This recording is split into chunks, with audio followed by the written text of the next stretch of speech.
Want to welcome in Zane Smith, driver of the number 38 Ford Mustang, on this week's edition of the Inside Lane. And Zane, you're sitting pretty there after the first couple of races. Coda didn't necessarily go probably how you wanted it, but looking at the three races as a whole so far this regular season, how are you feeling? Good. I feel like just having a good start to the season is so important, especially with this new format where every point matters. And so, yeah, I had a shot to win at Daytona and Atlanta, and was able to score some great points there. And then Coda, there were a lot of positives to take away from, but ultimately that late race restart did not go well for us, getting wrecked. And so. But at that time restarted eighth and had a shot at getting inside the top 10 for our third in a row, but just unfortunately didn't work out. But the good news is our two before that were great weekends. So yeah, it's something to build on and some great racetracks coming up for us. So excited for those. Yeah, sixth at Daytona, seventh at Echo Park Atlanta, and you qualified 11th at Coda. Where's the speed coming from? Is it just that it's your third year, new team, combination of everything? Yeah, I feel like I mean, you nailed it. I think it's a combination of multiple things, but man, I feel like the easiest thing to look at is just momentum is so important in this sport. It just breeds confidence in the whole team, gives you depth, and man, that's what we've been living off of. And so, yeah, I just feel like working with this whole group last year just is a lot nicer to have that experience and have that past knowledge that we all got to learn about each other last year. We get to apply that to this year. So that's probably the main thing, but still a long way to go. But yeah, I'm excited to see some of the speed we got coming up. You mentioned, some good tracks coming up. You did get a top 10 at Phoenix last spring. They're bringing the Falls tire to the race this spring. Does that really matter? Or do you just have to get out there and see how the car feels and hope that you kind of roll off okay? Yeah, I feel like it'll will be fine. And yeah, Phoenix is a great racetrack for me in the past, but with that said, I feel like there was the 750 horsepower package that we got this weekend. Who knows what that'll be like? Obviously, I think we're going to feel more of that engine difference on the hotter days, and it seems like practice and qualifying is on the cooler side, but it looks like the race is going to be like 80, 85 degrees. So I feel like we'll definitely be able to see some changes there. But yeah, it should be a good race with that type of temperature, with tire fall off, and obviously increased horsepower. So should be a good one. What track coming up do you think will have the biggest notable difference for a fan in the horsepower this season? Man, I got to go with Darlington. Darlington. It sounds like we're gonna have, yeah, different package, obviously, and I just feel like that is gonna be where it really shows. Obviously, just a really wore out place, really hard as is. No matter how much you drive a Formula One car around there, it's gonna be tough. So. Yeah, I just think with the less downforce and more power, who knows what that's going to be like. So, really interested to see how that one is. Well, looking at what we've got coming up here, you would be in the playoffs. I know it's a long season now, with your points now. What would you say is a successful season for you? This being your third full time in the Cup Series. Yeah, I'm I feel like we're getting closer and closer to that first win. So that's number one on the list. I really want to win this year. And yeah, like I said, we're getting closer. It's been cool to check the box of a stage win at the Daytona 500. So that was cool. I got my first pole last year. We're checking all these little boxes, but man, the big ones that stand out to me are just first win and making the chase. And so that's the goal. If those don't happen, I feel like just consistency of good runs, lots of top tens, hopefully top 20 in points. Those are my goals. Nice. Seems like they're all attainable, especially with the start that you've had, and it seems like your team is just driving so far. You guys have shown some good speeds.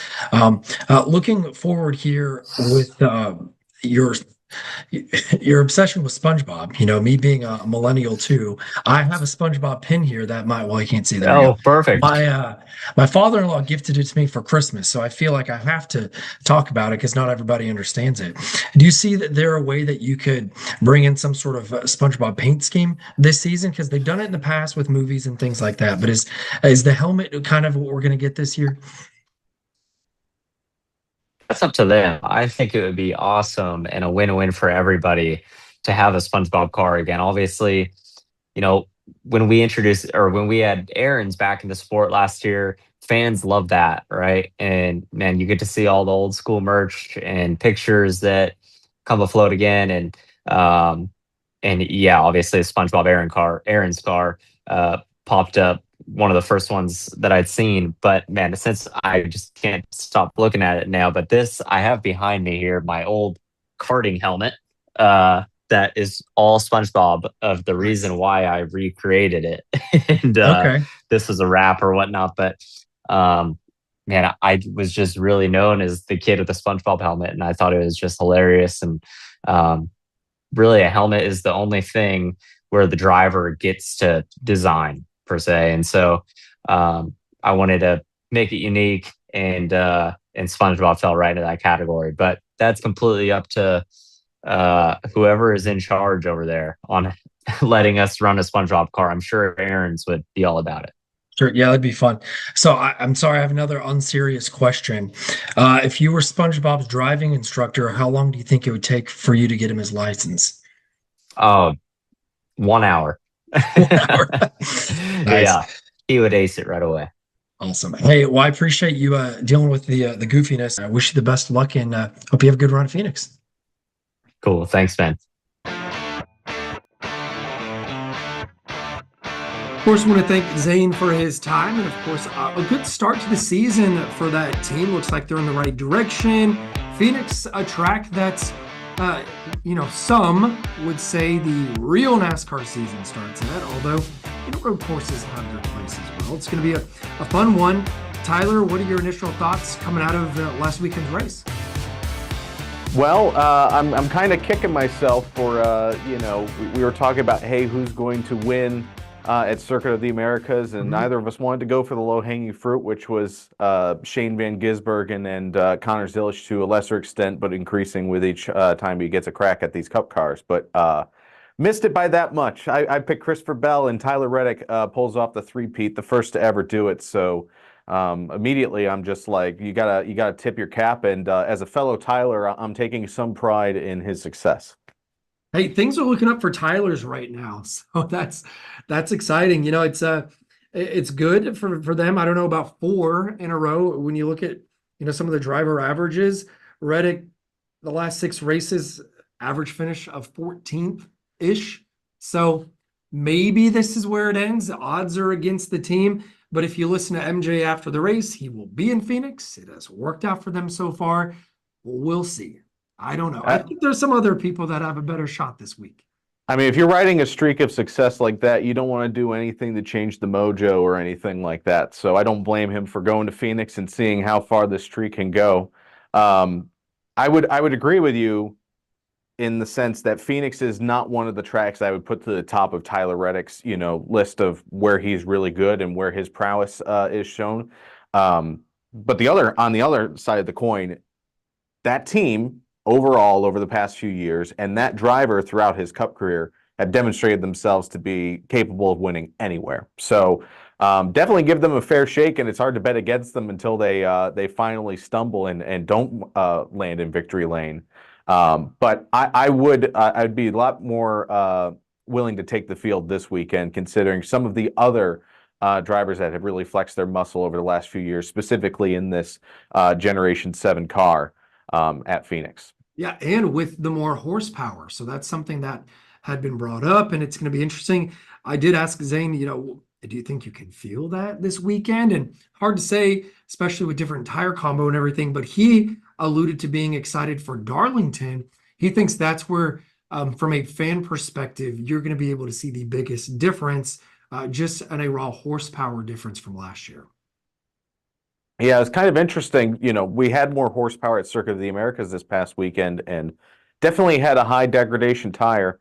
I was watching the lap times from qualifying and a little bit from practice and in the race, and you weren't really seeing that horsepower difference show up there, but that kind of tracks with it being the shorter course and not having these really long straightaways where you could take advantage of having all that power and straight line speed. It was really a place where the struggle was getting off the corner. So the horsepower, it sounded like it wasn't really showing up a lot in the cockpit for the drivers as far as what they were feeling, but it was really just going to be one of those things that was going to maybe affect their ability to get the power down and get out of a corner, not so much, pay dividends down a straightaway.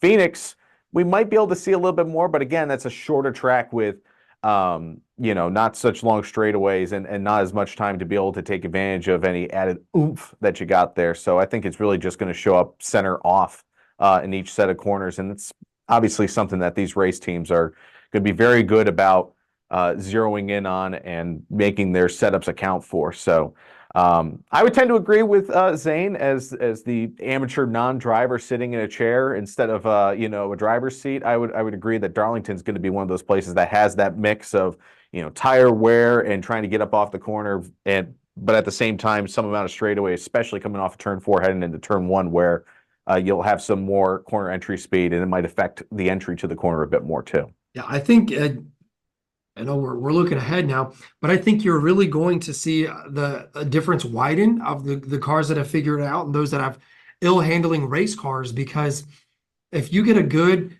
center off at Darlington, nice little straightaway there, you're going to widen that gap. So if you've got it dialed in, think of Byron last year, you're gone. Whereas if you've got a car that's loose, you've got to, feather the throttle a little bit, I think you're going to be left in the dust. So that's where horsepower, I don't know if you can tell the difference, but I think it maximizes the haves and the have-nots. At least that's how I see it in my head to make sense.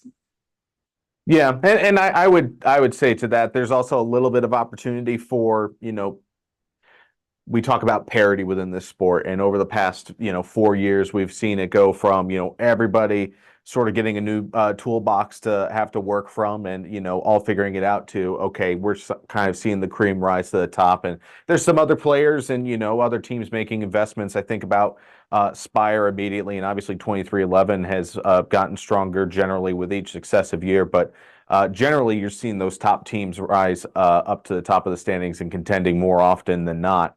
There's a little thing that is going to change, and like we're talking about at some racetracks, provides the opportunity to find something that works a little bit better versus maybe have the wrong answer and need to find your way to the right answer. And so it'll be interesting to see how that unfolds. And we were looking ahead a little bit with Darlington, but I don't want to overlook that at Phoenix this weekend either, because we're talking about it may not show up so much in the seat of the pants feel for the drivers or so much for us watching from home. Mm-hmm. But it's definitely something that's going to show up on those engineers' computer screens as they're figuring out the exact way to dial in these race cars. Yeah, I get that too. And Chevy also, not only do they have the more horsepower, they got the different nose. And does that play a role at a place like Phoenix? You've got Larson and Byron, who've consistently been there in the championship fight as of late. Whereas Ford is just, they've got the raw power. Is Blaney going to continue his good streak there? Or is Larson going to get it done? I mean, we've got 3 or 4 guys that could be the odds-on favorite, but obviously by math, only one can. So does anybody stick out to you before we have seen any cars on the track? Well, I definitely think about the Penske guys. They weren't they came away with the checkered flag last year, but they were not the dominant force that they had been at Phoenix in years past. But nonetheless, I would be keeping an eye on them, especially since the last few years we've come to this race at Phoenix and said, okay, here's a little bit of a preview of the championship race in a few months from now at the end of the year. And it was always a little bit of a head scratcher that you'd go from November, Penske really flexing their muscle and looking unbeatable, to in March, just about anybody besides Penske winning. I wonder if this year there's a little bit less homework going on and a little bit less, figuring out what may or may not work down the line, and a little bit more of a straightforward approach to try to gobble up some points with the new championship format that we have this year. Which is to say, I wonder if they flex that muscle that they haven't flexed in the spring this year at Phoenix. Or if we see Joe Gibbs Racing and Company, especially Denny Hamlin, who really dominated the last time we were at Phoenix and had that heartbreaker at the end of the year. Are they as strong as they were, or is something else going to show up with this horsepower change that we're talking about? So that's immediately what I'm thinking about is are those teams that we've seen really be the strong ones, especially in the championship race, going to translate into the spring now that there's a different dynamic, or is somebody else going to pop up into the picture? Yeah, I think Denny's going to have kind of a Phoenix hangover, not one from a drink, but just from last year. Watch him go and lead 250 laps or something. But I'd fade him a little bit. I think I have to go with Blaney. I think Penske's got something to talk about. Bell comes to mind, but I think Blaney would be my pick. I just haven't seen the speed from the Hendrick guys be able to hold for long runs. So maybe if there's a late race restart, give me a Chase Elliott or Larson or Byron even. Bowman, hopefully he's feeling better. It just hasn't been quite up there as everybody else. And then for my dark horse, Chris Buescher, I mean, he can win. I hate calling him a dark horse, but maybe not like the top that you'd expect. That's who I'd put up there. Well, playing off of your dark horse, I'll also point out Brad Keselowski, who coulda, woulda, shoulda here last fall with that late race circumstance. And whenever we talk about tire wear being a little bit more of a factor, that's where I start to think about Brad Keselowski a bit more, because we've seen the last time he went to Victory Lane, Darlington, notoriously a track that chews up tires. And then also in the high degradation Bristol races that we've seen, Brad has been a factor more often than not in those as well, running in the top 5. So if we see that again this weekend where tire management's a bit of a thing, I could see him running better.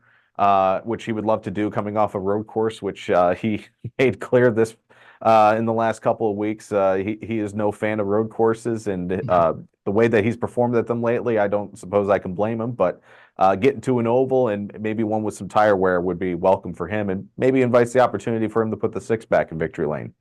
Yeah, that'd be a fun one for the sport. The nostalgia would be there, so it's fun. So we've thrown out a few favorites. Which one are you leaning towards? I'm gonna fade you. I'm gonna go with Denny Hamlin to kind of close. One of the us loop will be right. Yes, one of us has to be correct. I just think that, however you feel about Denny Hamlin, I think you have to recognize that with everything that he had going on last year, when he got inside the race car, he did a very good job of compartmentalizing what was happening outside of the race car and what his mission was inside the race car. So I would imagine that there's going to be a lot of emotions and, thoughts going through his mind when he goes through the tunnel there and returns to Phoenix Raceway. But when he straps into that car, if they've got a piece that he can, contend with, he'll do it. And so I will pick him to kind of get a little bit of a bittersweet victory at this point, but sort of get a little bit back in his direction here in the 4th race of the season. Hey, I respect you having the glass half full approach. Maybe I need to take that into other parts of my life. I just think if I were to go back, I'd be like, man, winning would almost be not worse, but it's like, oh, if you could have done that in the fall, then nobody would be, talking about championship stuff again. And I think another little storyline that'd be fun is we've seen SVG be so strong so far this season, but the bread and butter are tracks that he hasn't been the best at. So can he get a top 15 even? Like that would be, I would call it a successful weekend for him, because his averages here, not good. 2 races, 27th is the average finish. So I don't know. We'll see. Well, it's sticking with glass half full, but I immediately think back to Richmond, which not the same as Phoenix, but there's a lot of crossover and carryover as far as who you see do well at one, you often see do well at the other.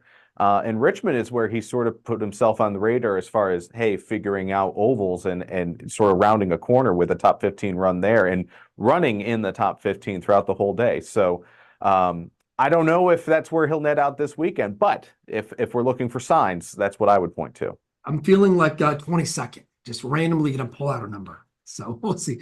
A slight improvement there. But yeah, that's going to be scary. We've said it multiple times here on the show.